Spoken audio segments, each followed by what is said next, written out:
Hello and thank you for joining us. My name is Dylan Little with the Mid-Continent Public Library. This is the 26th year of the Mid-Continent Public Library's Veteran Salute, an annual tradition honoring and highlighting the stories and service of our local veterans. Going back several years, the library has taken the opportunity to record the stories of local veterans with the help of our Midwest Genealogy Center. If you joined us last year, you may have viewed our interviews with a remarkable group of local Korean War veterans. This year, we're back to work with local filmmaker Kevin Bryce to highlight a new generation of veterans, those who joined the service in the wake of 9/11. As you will soon discover, every veteran story is as dynamic as it is powerful. We are lucky to have a chance to share these Kansas City area veterans in the weeks to come.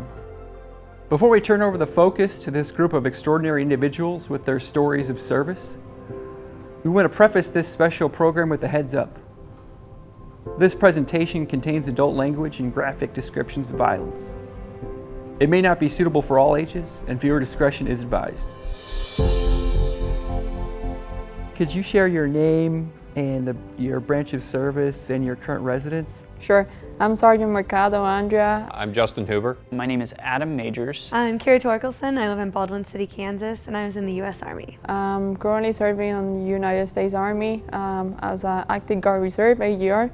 I was born in Puerto Rico, but I live in Blue Spring, Missouri right now. I joined the Army and was an infantryman. I deployed to Iraq with the 1138 Sapper Company, Missouri National Guard. My name is Dale Duncan.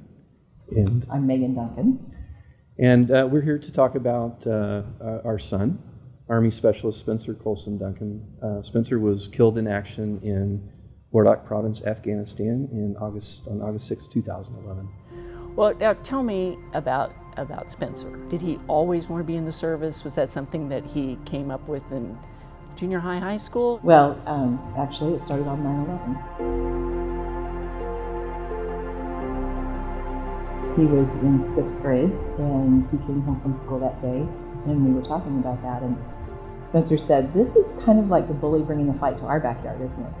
And I said, "Well, yeah, I guess it kind of is." And he said, "Well, that's not right, Mom, and we should do something about it." After 9/11, I was actually a senior when the World Trade Centers were hit, and I wanted to join. I remember going to the library when I was like 4 years old with my grandma, and the only thing I wanted to do is look at war history, books about war history, Revolutionary War, Civil War, First World War, World War II, Korea, Vietnam, the Gulf War, First Gulf War. And I remember being a little kid and knowing, I knew I would one day go to war. And what was it about that? I have no idea. I couldn't say. It was just that, I just felt like it was part of my calling, as all I ever wanted to do was join the military. I had a rough childhood. There's some childhood trauma that happened, and I feel like that made me a teenager, kind of rowdy. I was getting in fights, and I actually ended up getting the ultimatum, go to Army, go to jail type of situation. So I chose to go to the Army. I really enjoyed going to the military and getting that discipline and the sense of honor that came with it. I'm the first one in my family, the first female, and I'm the first one to serve. So my dad and my grandfather were policemen back in Puerto Rico, and I saw how that impacted him because he was always trying to serve his community and help other people, and I always wanted to do that as well. I had lent my parents the Band of Brothers series, Yeah. which is a horrible series to lend your parents and then come home over winter break and say, "Guess what? I signed up to do that." Right. My dad was not in the least bit surprised. My mom was burst into tears and was like, "Okay." And that said, they were super supportive. I'm very blessed to have a very supportive family. As soon as he graduated from high school, he joined the Army. We didn't know that he was going to do that. I think we had an idea, but we didn't know it would be that quickly. We didn't know that he was, thinking about doing it that soon. The thing about post 9/11 vets, they raise their hand, they know they're going somewhere. The people in my generation, not necessarily so. They raise their hands knowing that they're going to be going somewhere.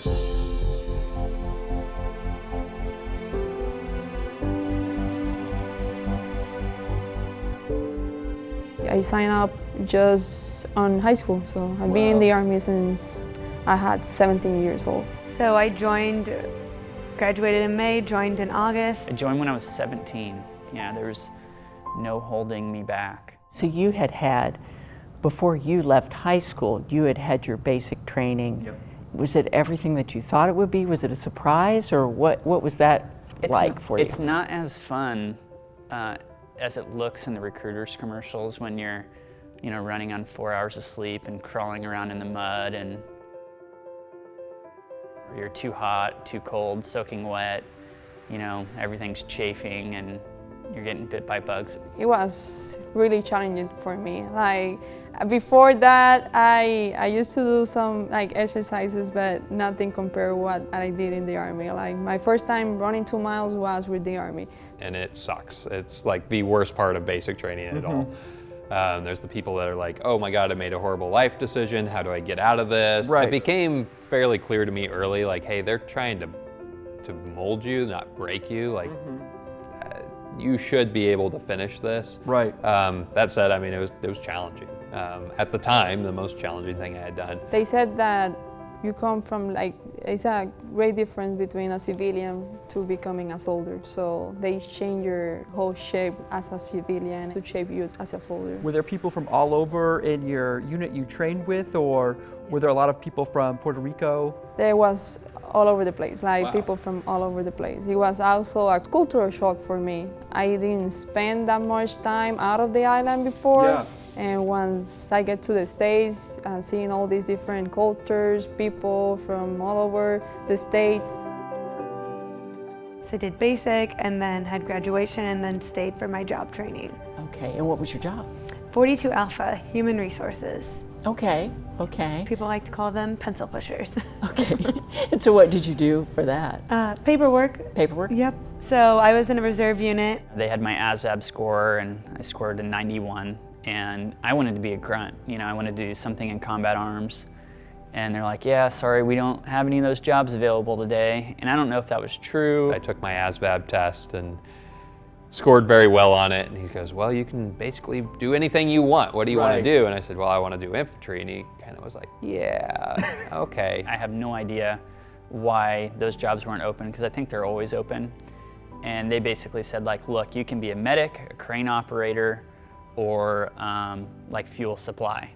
I think they knew that the only job I was going to pick out of those three was going to be a medic. And I think he saw me, I was like 130 pounds dripping wet at that time, and wanted to go do infantry, and he's like, yeah, I don't think you're going to enjoy this. 3 years for you. And so I got about a year to train up with the unit and learn a lot. And I think that's the thing, you come out of basic and you think, all right, I know the things I need to know. Let's do this. And then you get to your unit and realize you know nothing. And really, when you're a new private, a cherry private, they don't trust you. They don't know how they can trust you. So they really kind of beat you down to understand. And so it's those big training opportunities where you get to prove yourself. The whole year of leading up was really learning how to do mount warfare, urban settings. We spend a lot of time on room clearing, and room clearing is very dangerous. It's not really a question of if you'll get shot doing it, it's when. Just because, I mean, you're going into the unknown. They were being trained to go overseas. I mean, they knew that they were going to be deployed. They knew that at some point in time they were going to be brought into the conflict, because the reserve units were supporting, a lot of operations that were happening in Afghanistan at the time. So he trained to be a helicopter repair, Chinook helicopter repairer, which was the spot he wanted. He loved to fly. And we joke about even when he was driving, he was flying, because he had a tendency to go pretty fast. I think he joined the reserves primarily because of the Chinook unit. Oh, absolutely. The Chinook was a major part of the effort. Its abilities, its opportunity to climb to high altitudes, to get over the mountains. Primarily, its task is to go into areas, infill with equipment, and they haul the equipment underneath, Humvees and everything underneath, or inside the helicopter, and bring soldiers in as well. And he just fell in love with that. And he was really, really good at it. Yeah. And quickly kind of developed the skills that were needed to be a part of that unit. But he was on the path, and his training was on a path to become a flight engineer. And the flight engineer was the person who was in charge of the entire back of the helicopter. And he had made his way back. He would have gone to flight school. He would have learned how to fly. And I'm sure he would be a pilot today. Absolutely, yes. Flying the Chinooks. So it was kind of a wild ride. So I volunteered. I was in the 1141st Sapper Company and found out that they had removed me from the rolls. And so I was furious because, by this time I'd been in for 4 years and everybody's deploying. I'm wanting to do what all my comrades are doing. To the NCOs that I was pretty close with, were like, hey Doc, come with us. We're going to Iraq with the 1138th. Grab your paperwork and I'll make a phone call. And they called him and they said, hey, do you have a spot for a medic? And they're like, yeah, we only have 2 medics. We need at least 4.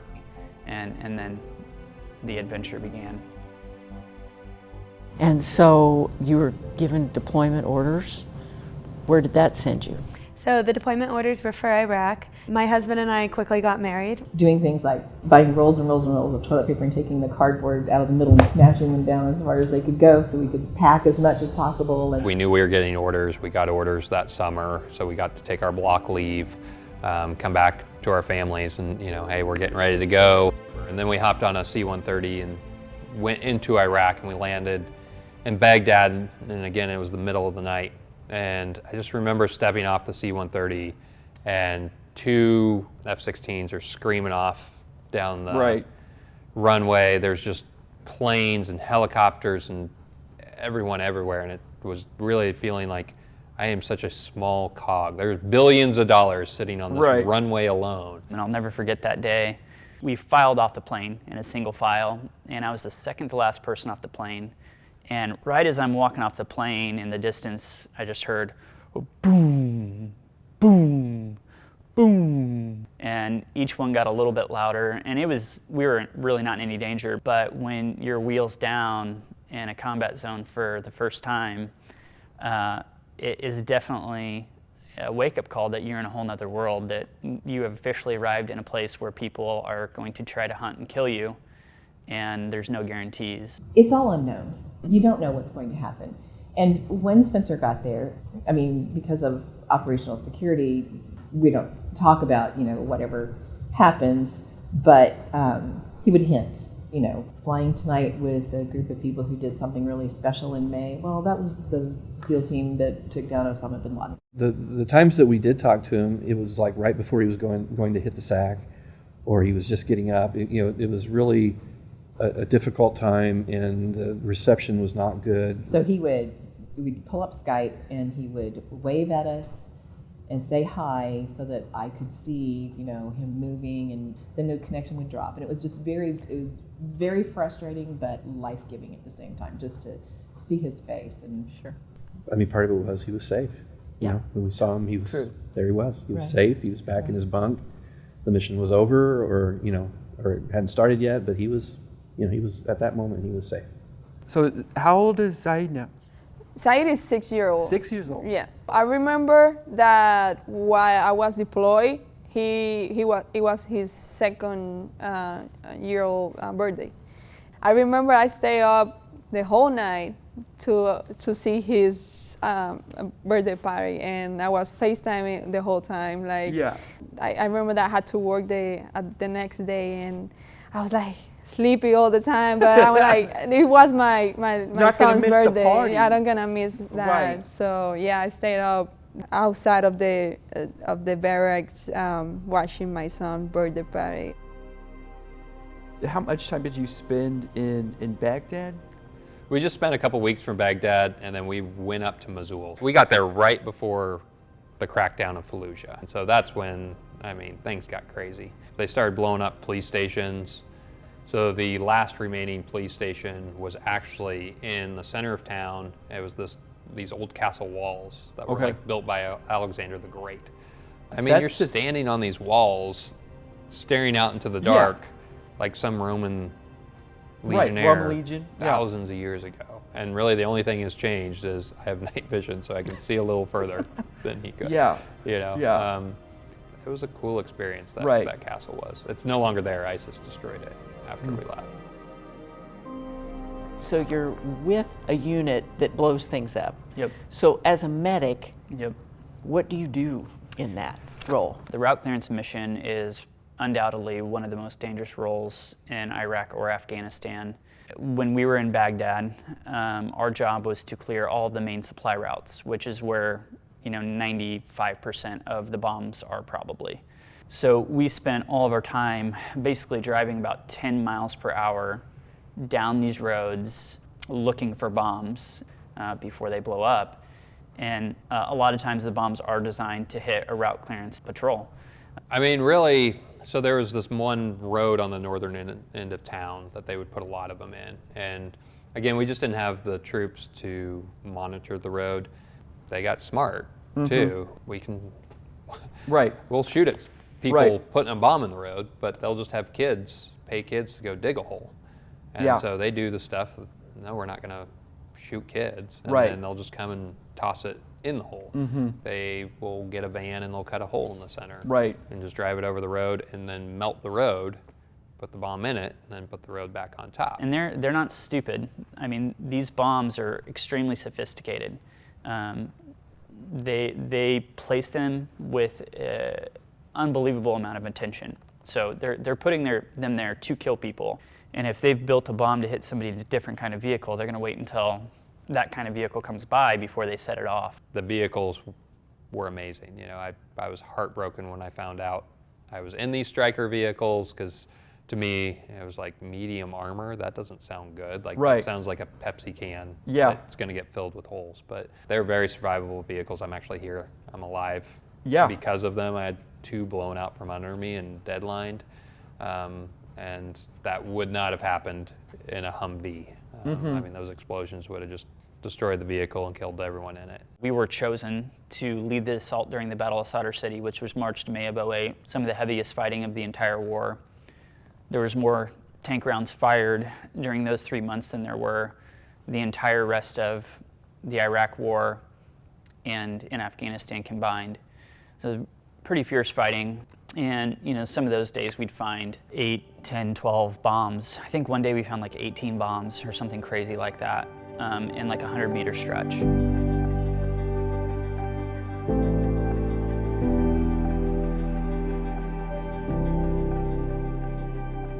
So this was a terrorist attack. So in a sense, the war came to you. So this day we were taking pregnancy tests, people were getting anthrax and smallpox shots, and I sit down, and at this point all of the rows of chairs are full. And then all of a sudden a man jumps up in the rows of chairs in front of me and shouts Allah Akbar and starts shooting directly into the crowd that I'm sitting in. And I feel something burning on the top of my head, and I grab the top of my head and I look and I see blood. At that point I realized I needed to move.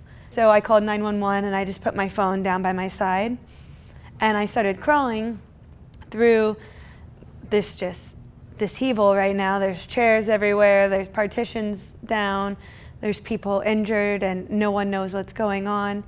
So I start crawling and I turn around and I look behind me and I see him shooting people on the ground, and I'm just waiting for him to continue to raise his weapon until he shoots me again. At this point, I see red and green lasers on the partitions, and I look forward now in front of me, and I'm on the ground on my belly, and a man charges the shooter with a chair.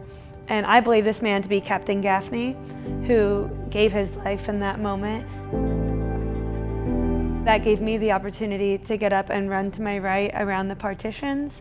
And they're just a bunch of different cubicles. I'd probably say there's maybe 8 of them all together. I see another one of my sergeants, and he's very tall, Sergeant Winston. So I grab the back of his blouse and just go back and forth. And he's pacing, and he can see over, and he's watching the shooter. And when the shooter goes to reload, he runs out the front door where the shooter originally started shooting from. At this point, I think he's in the back of the building, and then I run out shortly after him out that same door. And sometimes, in the past I have wondered how many we missed, how many people died because we couldn't find them. But I'll never forget one of those guys coming over the radio and saying, "Hey, Iron Claw." He was like,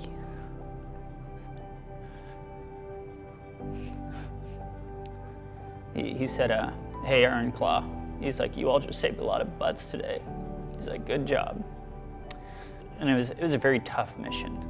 But you knew that every time that we got hit by something or we found something, the chances of somebody else going home were a lot greater. I can't imagine the constant stress of that.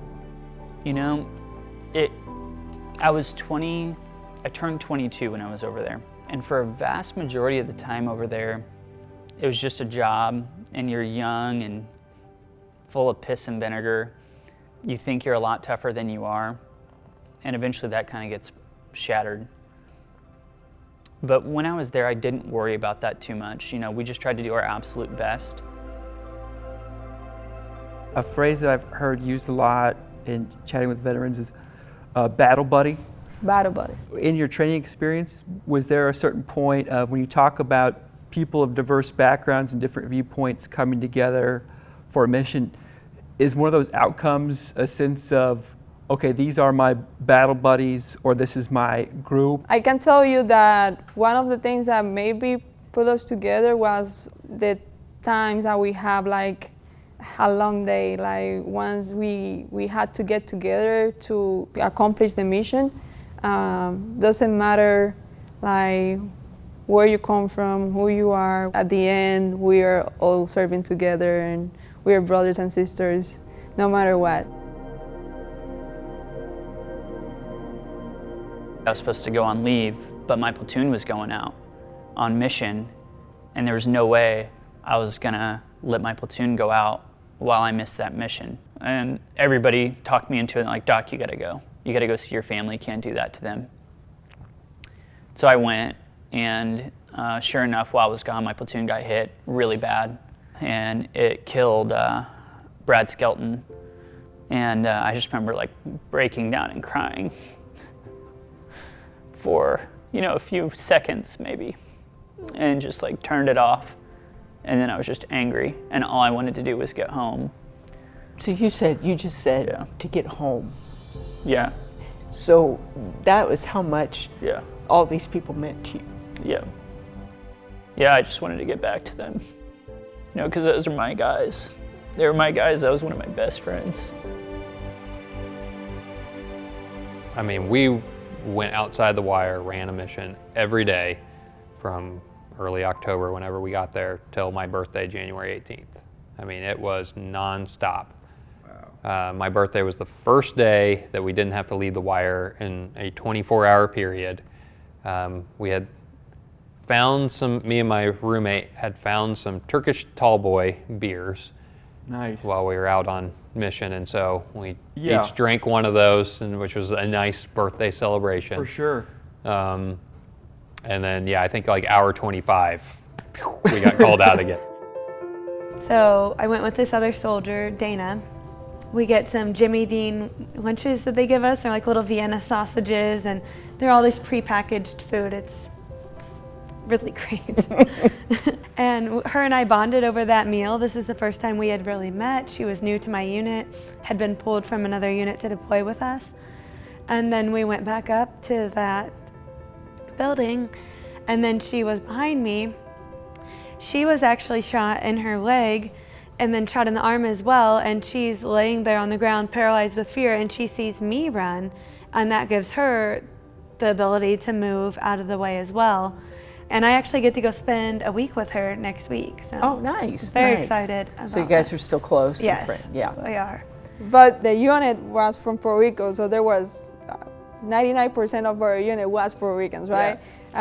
We get together on Friday nights, Yeah. and we pulled the grill and Yeah. made some food and bought some like plantains or anything, and made mofongo. So Oh, so yeah, I could. So like on Friday nights, your unit, your battle buddies, Yeah. come together around Right. food, which is always Yeah. the best thing. In of course, and we put music. We played some dominoes, and it was like feeling back in Puerto Rico. It was a good timing to decompress and relax. relax a little bit. And I have a lot of good memories with that unit. I don't know much about the Department of Forensic Science. What all does the Department of Forensic They Science? just they basically what they do is just process first operations like taking care of fallen heroes. Any fallen hero from like Army, Marines, Air Force, Navy, or even military contractors or allies as well. So for anyone who's fallen in the line of duty, it's the process to make sure that's communicated to the next of kin. Making sure that our fallen heroes get treated as they are entitled to, and making sure that they get to the right place in a specific time period. I always say, like, surviving a war is easy. All you have to do is be well trained and the most equipped, fight 17-year-olds who watch 90s action movies for their training, do your job with perfection, have enough luck to win the lottery and have favor with at least 4 of the major deities. I mean, that's really not all that hard.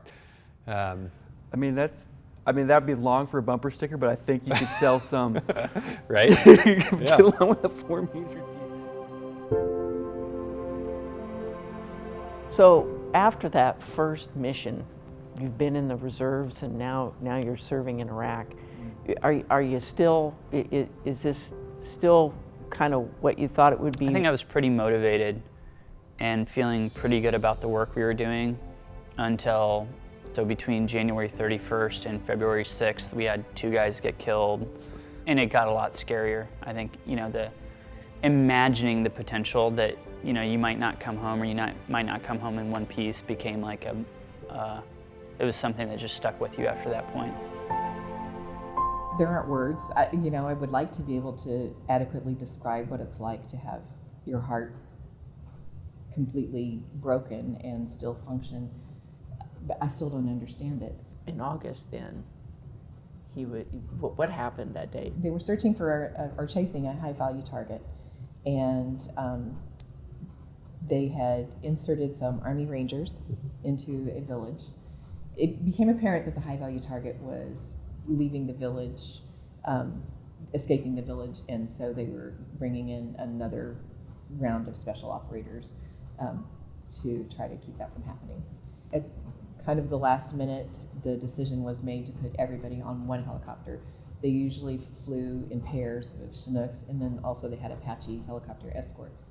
And it was a dark, dark night, and they were flying without lights, so there was no indication that they were coming into the area other than the sound of a Chinook, which you've heard that. And an insurgent stepped out of a building and launched a rocket-propelled grenade at a sound and missed. And the first rocket missed the helicopter. Yeah.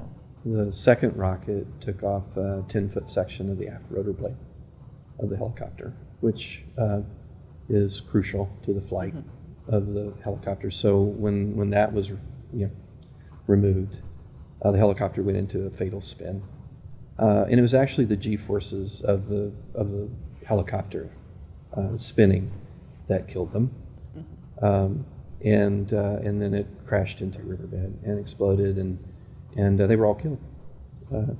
Everyone on board was There were 30 on killed. board. There were 30 Americans, and there were 22 Navy SEALs in this SEAL Team 6 in this particular operation. The 5 Army air crew. There were 3 Air Force special operators that were on board. A military working dog, Bart, and his handler were on board, and then there were 7 Afghan nationals with their special forces that were on board as well. So in total, there were 38.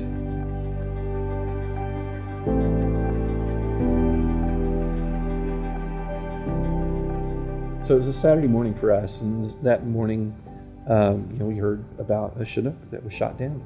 And I don't think we were panicked. We weren't that nervous. We through the day, because the news was saying things like, it's the 160th Aviation Regiment, which is typically what flies with some of the special operators, and Spencer was in the 158th. Megan had made a few calls and actually reached out to Spencer and said, you know, we know that you can't communicate right now, but when you can, please, you know, just tell us, let us know that you're okay. And so it was around maybe 5:30, 6 o'clock in the evening at the doorbell rang.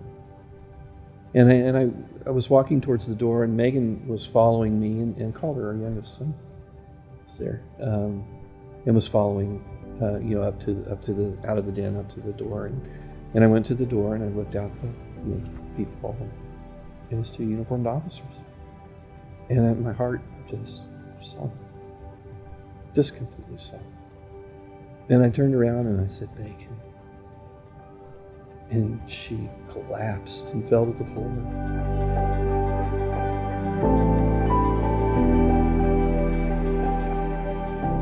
You know, it's the message that, you know, that they're trained to say. You could see how hard it was. You know, I was looking in these eyes of these officers, and you could tell how hard it was. Are you the parents of, you know, Spencer Colston Duncan? I said, "Yes, we are." And he said, "The Secretary of Defense regrets to inform you that your son has been killed."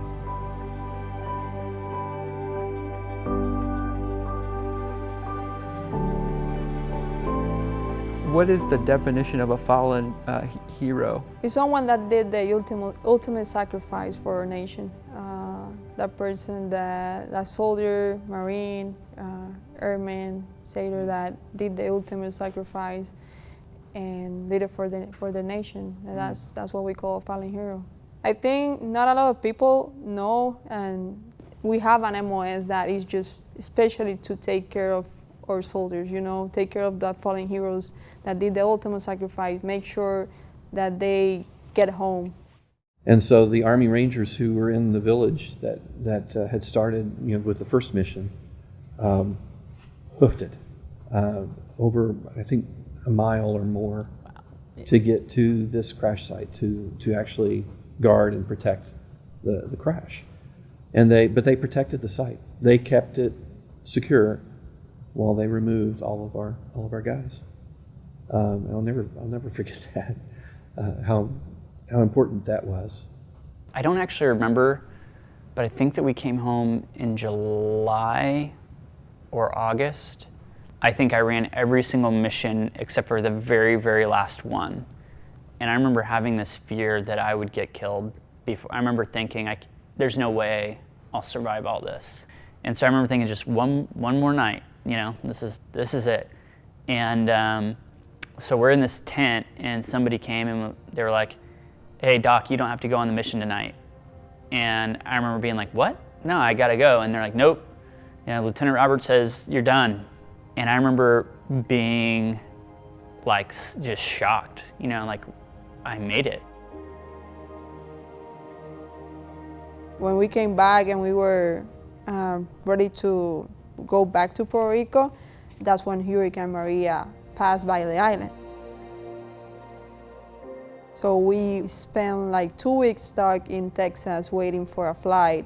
It was crazy because we were so excited because everyone made it back safe from the mission. We were all together waiting for the flight, and then Hurricane Maria passed. We lost communications with everyone's family, like we didn't know what was going on.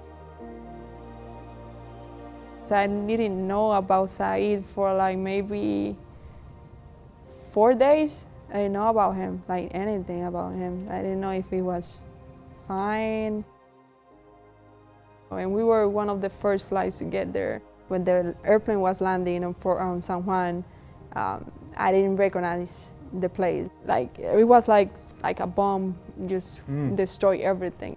When you got home, was it,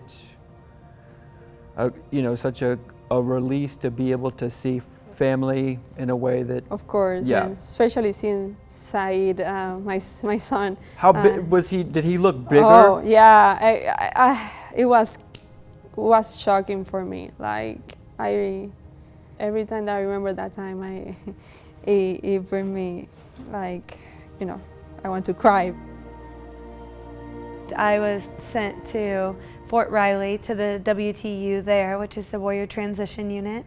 So they've recognized this, and you're getting the same type of care as if you had been deployed and you were coming back? Is that on some level they're recognizing you've had a combat trauma? Yes. Right. I'm just having all these issues. I'm irritable, I'm hypervigilant, all the symptoms of PTSD.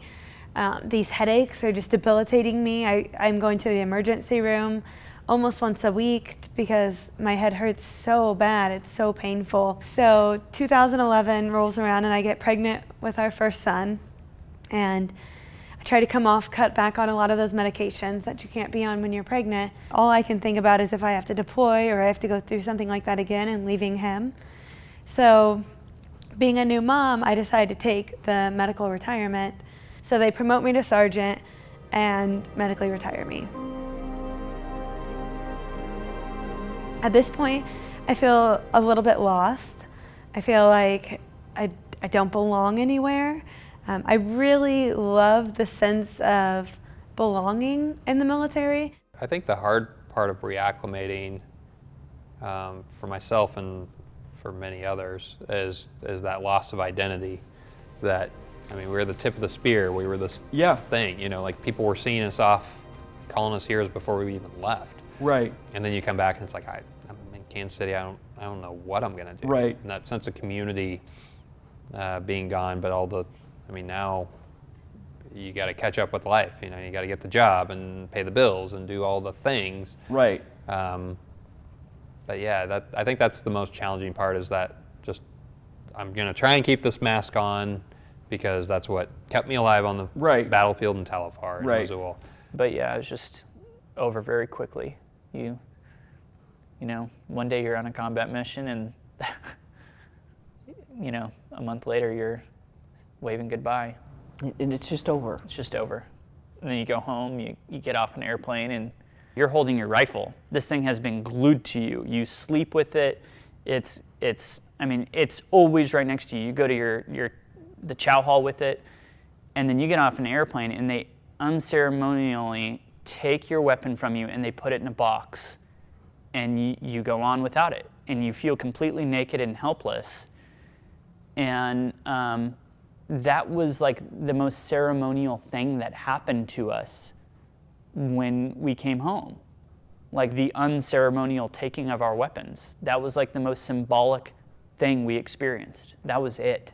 But you're still kind of at this level of anxiety and fear and anger. Yeah. And they've taken away the thing that you always had with you. To keep you safe. To keep you safe. Yeah. And they say, you're fine, go. It's the worst thing you could ever do to someone who's 22 years old, who's just been in combat, is like, send them back home. Because you're not ready for that. You're not ready for that. What was it like, just being home? I basically sat on the front porch and just thought, you know. I had nothing else to do and didn't really want to see anyone. I didn't want to talk to anybody. I was very angry when I came home because life had just gone on, and you know, it's like you just see people going about their lives and they have no idea what the hell is going on. Yeah, I mean, the public's ignorance of the military in general is very high, and personally I think that's a good thing. Like, that's why I signed up, was to make it where the American people didn't have to know and experience these things, like 9/11 on a larger scale. Right. You know, it's one of those double-edged swords. Like, I'm glad that they're ignorant, and also there would be times where it would be nice if they weren't so ignorant. Right. On the day that we brought Spencer's remains home, 10,000 people lined the route from the airport to the funeral home. Were you surprised at the support that the community gave you? Yes. Oh, Yeah. We were overwhelmed by it. I mean, I can't express what it felt like to be in that procession, and at some point, you know, I didn't know what to do. You know, I'm looking at face after face after face, and mothers holding their babies and tears just rolling down their face, and one of Spencer's teachers, you know, waving an American flag, just, you know, just tears rolling down his face, and just that whole thing. And at some point in time, all I could do, I just put my hand up in the window like that, and just left it there, you know. And I can remember as we were going by, other people would reach their hand out, just like that too. And it's like we could connect that way. I had a huge breakdown in 2009. So my life completely fell apart a year after I got home. I started having panic attacks every day, became suicidal, and started seeing a therapist outside the VA. And then I started reading everything I could get my hands on about veterans, PTSD, trauma, coming home from war. Literally read every single book, I think, that has been written by anyone of any kind of notoriety. The first thing we did was we committed that we were going to make it through this together. And then we would just lie in bed holding hands, just staring up at the ceiling, and I kept thinking, I'm not going to wake up in the morning because you can't live with this much pain. And I didn't want to die, but I couldn't see that I was going to live. And we did. And we'd wake up the next day and I'd be kind of surprised. And you string enough of those days together and you realize that you're not done yet and that you're supposed to be here for something else. Because there were a couple of options. I mean, one option was for us to encircle each other and just be a family and grieve the way that we wanted to grieve and just block out all of that. And the other was, and this was hard for us, this was a hard decision, to make sure that people understood the sacrifice, cost, and price of freedom, and that our son's name would not be forgotten, and that out of this, good could happen, that we would find a way to help other veterans, because if he'd have been able to come home, we know that's what he would have done. There's a difference between reading and creating. What were those steps for you? Oh, for me, it was just, something took hold of me again, especially after reading everything that I'd read and took the lessons from my own analysis, the lessons I gained from reading people like Carl Marlantes, Ed Tick, Jonathan Shea, and I kind of culminated it, and there was this thing that was just born out of me. And so I started a nonprofit, which is still up and running today and doing its thing. And what's it called? So The Battle Within. I fell into a depression myself, and I was really struggling. It was my wife that was finally like, hey, you need to go get help. Right. And I was still, no, I'm good, I'm fine. I mean, we're always the last ones to see it, right? And so I went through the curriculum and realized more than anything, like, I didn't have this community in my life to help hold myself accountable, and I do really well when I have that community to hold myself accountable and do these things. I need to stay within this community and give back, and so that's really led to me throwing myself full-fledged into this work, and ultimately The Battle Within, and becoming the executive director there. So the shooting happened in 2009. So for the next few years, I'm just trying to heal and manage and learning how my life is so different now. Because I mean, at this point, I'm depressed, I'm anxious. It's like almost like a third person in our marriage. Like, it's just so much to deal with, being newlyweds, new parents, and PTSD. So when I get pregnant with my second son, the VA sends me to get biofeedback, and she actually introduced me to essential oils and has me put it on my liver, and then tells me that your liver holds anger and resentment, and tells me to put it on for 21 days. And I do this, I'm starting to see results. I'm adding peppermint to my head instead of reaching for an Oxycontin or a narcotic. And it's working. I'm thriving and being able to be out with my children and like taking care of them, because 2 young boys, they're on the go all the time. So busy. So I gotta be on top of my game. There were a lot of military operations going on in Puerto Rico at that time for Maria, but since we came back from deployment, our command at that time say, hey guys, I'm not gonna put you through this again back to back. So it's gonna be optional. If you guys want to keep working and giving support to the mission that we're having right now, you guys are more than welcome, but if not, I would prefer you guys to stay with your families and recover from, coming from a deployment. Yeah. So yes, I personally decide to just go back with my family and just recover from the deployment. I know a lot of people that came from the deployment straight to keep working with Maria. In 2008 when I got home, I wish I would have had that program, the 5-day. To this day, I still think about how profoundly healing it would be if we could go through something like that as a unit. Like how much it would have meant, how much it would have changed the whole course of my life after war if there had been psychotherapists trained in the kinds of things that we do at the Battle Within to meet a unit when they get off that airplane, because I went from having panic attacks every day to like having panic attacks like once a month, you know, and then flash forward to today, I have panic attacks like once a year. A friend came and said, hey, I want to do something to, you know, in memory of Spencer, and we're thinking about maybe doing a 5K.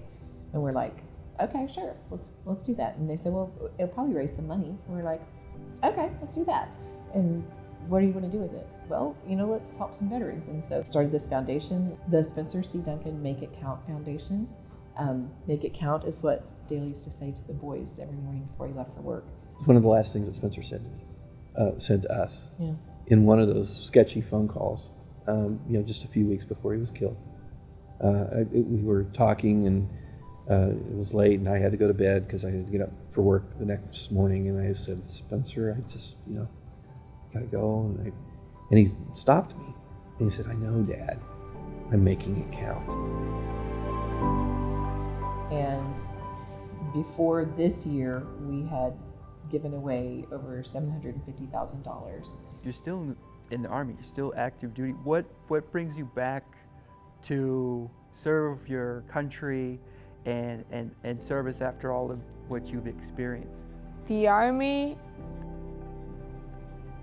it gives you the opportunity to make so much good impact in like the people around you and the people in their community. Like, I feel like it builds you to be a leader, and you take those leadership skills and you use it for everything. The amount of leadership that I got to have displayed to me in such a short amount of time really helped shape me as a leader, and still does. There's so much that our military folks have to offer.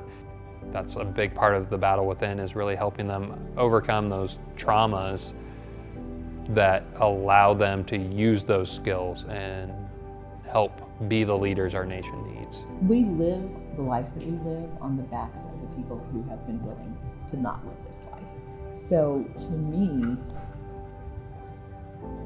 living our best life is what we're supposed to do. At some point, we have to break that stigma that getting help for PTSD makes you weak, because we have 22 veterans committing suicide a day, and it's because they're not getting the help that they need. We can't help every veteran, we can't change every veteran's life, but we can change some, and we'll do that. We'll keep doing that the best that we can and make the difference where we can. We'll just keep doing that until we can't.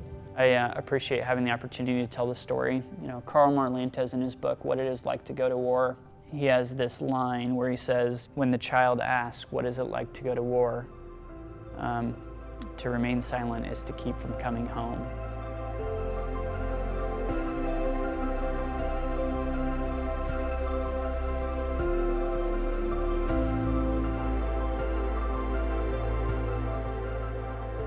If you're interested in learning more about this program, please visit mymcpl.org/veteran salute. If you're a veteran or concerned about one, there are caring and qualified VA responders standing by 24/7 with the Veterans Crisis Line at 1-800-243-8255 or via text at 838-255.